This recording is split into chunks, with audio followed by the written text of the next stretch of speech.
Hello viewers, আজকে একটি special বিষয় নিয়ে আলোচনা করব। সেটি হচ্ছে যাদের সিমেন অর্থাৎ যে সমস্ত পুরুষের বীর্য একেবারে পাতলা হয়ে গিয়েছে তাদের জন্য আজকের এই ভিডিওটা খুবই বেশি স্পেশাল হবে।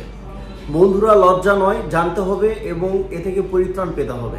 এ থেকে পরিত্রাণ যদি আপনি না পান তাহলে আপনার যেটি হবে, বীর্য পাতলা হয়ে গেলে আপনার সন্তান ধারণের সম্ভাবনা কমে যাবে, শুক্রাণুর পরিমাণ কমে যাবে, মিলামেশার সময় একেবারে কম পেয়ে যাবেন, ধীরে ধীরে ধীরে ধীরে মিলামেশার সময় কমে যাবে, ডিউরেশনটা কমে যাবে এবং আপনার যৌন আগ্রহ যেটি আপনি আপনার ওয়াইফের কাছে যাবেন সেই আগ্রহটাই আপনি হারিয়ে ফেলবেন। সুতরাং বন্ধুরা, বুঝতে পারছেন আজকের এই ভিডিওটা কতটা বেশি গুরুত্বপূর্ণ। সো এই বিষয়ে জানতে হলে ভিডিওটি না টেনে সম্পূর্ণ দেখুন। আর বন্ধুরা, আমি আছি আপনাদের সাথে ডাক্তার আল মাহমুদ, খিদমা হোমিও হলের পক্ষ থেকে বরাবরের মতোই আজকের এই স্বাস্থ্য পরামর্শমূলক ভিডিওতে আপনাকে জানাচ্ছি স্বাগত। সিমেন অ্যানালাইসিস করলে দেখা যায় অনেক পুরুষেরই শুক্রাণুর পরিমাণ একেবারেই কমে গিয়েছে। অর্থাৎ তারা যখন মিলামেশার সময় পাচ্ছে না, তারা যখন মিলামেশার সময় তারা তাদের পার্টনারকে দিবে আগ্রহটাই হারিয়ে ফেলেছে।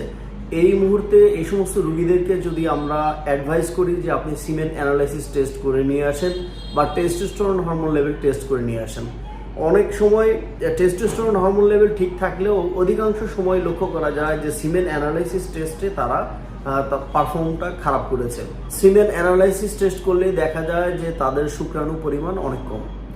বন্ধুরা, এ থেকে পরিত্রাণ পাওয়ার জন্য হোমিওপ্যাথিতে বেশ কার্যকরী কিছু ওষুধ রয়েছে, যেমন সেলিনিয়াম 3x, টিটিনিয়াম 3x, টেস্টিস 3x। এছাড়া রয়েছে ক্যালকেরিয়া ফস, ক্যালিফস, এছাড়া রয়েছে ম্যাকফস। এই মেডিসিনগুলো সেবন করার মাধ্যমে বীর্য গাঢ় করা সম্ভব এবং দ্রুত খুবই ভালো রেজাল্ট দিয়ে থাকে এই মেডিসিনগুলি।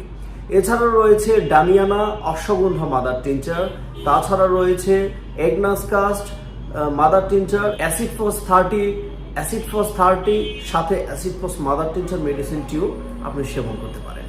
বন্ধুরা, অবশ্যই চিকিৎসকের শরণাপন্ন হয়ে ওষুধগুলো সেবন করা উচিত, যে কোন মাত্রায় কোন ডোজে কিভাবে আপনি ওষুধগুলি সেবন করবেন। যদি আপনার সমস্যা বেশি হয়ে থাকে তাহলে ডোজ চিকিৎসক বাড়িয়ে দিতে পারে, বা এর সাথে আরও বেটার হয় যে সেক্সুয়াল টনিক, সেই মেডিসিনগুলি আপনাকে অ্যাডভাইস করতে পারে।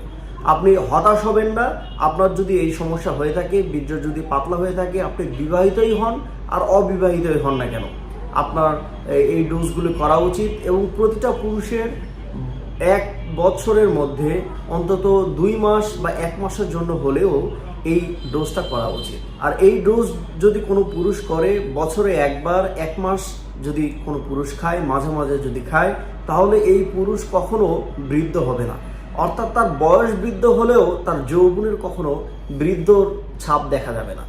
আপনার যৌবন যদি অটুট রাখতে চান, এই টিপসগুলি, এই মেডিসিনগুলি অবশ্যই চিকিৎসকের শরণাপন্ন হয়ে ফলো করুন। অন্যান্য রোগের মতো যৌন দুর্বলতা, সেক্সুয়াল পারফরমেন্স ভালো রাখা, আপনার হেলদি যৌন জীবন রাখা, এটি কিন্তু আপনার সুস্বাস্থ্যতার মধ্যেই পড়ে। সুতরাং যৌন দুর্বলতা বা সেক্সুয়াল পারফরমেন্সের কথা শুনলেই অনেকে লজ্জা পান, যে এটি লজ্জার ব্যাপার, এটিকে অ্যাভয়েড করে চলেন। এটি অ্যাভয়েড করে এখন চলছেন, কিন্তু ধীরে ধীরে ধীরে ধীরে দুর্বল হতে হতে একটা সময় গিয়ে যখন একেবারে আপনি পারফিউম খারাপ করবেন, একেবারে যখন আপনি পারফরমেন্স খারাপ করবেন, তখন আপনার পার্টনারই আপনাকে আর সহ্য করতে পারবে না।